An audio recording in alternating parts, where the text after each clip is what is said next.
Šireći po Evropi šarmantni crnogorski pesimizam, Vasilisa Radojević ispunjava misiju čitave plejade slikara emigranata iz nesrećne Crne Gore.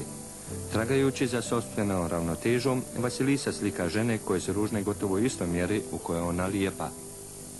Kako bi ti opisala taj tvoj način likovnog izražavanja? Pa ne mogu pripisati baš nekom konkretnom stilu.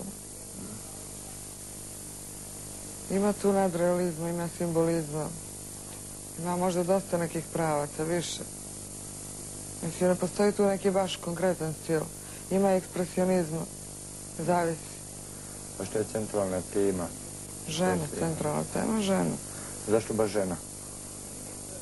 Ne znam, sviđa mi se kako izgleda estetski. Kroz nju nekako izražavam puno nekih svojih doživljaja.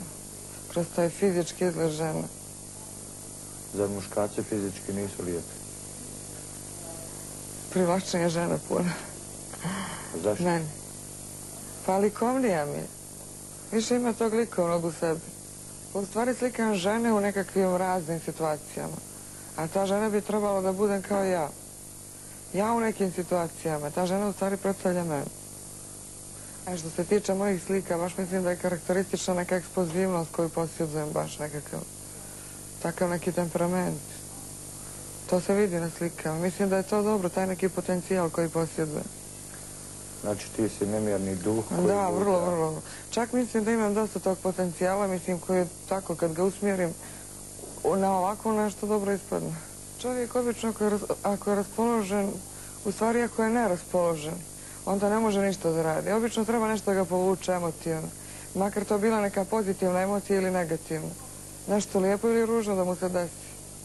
Makar meni.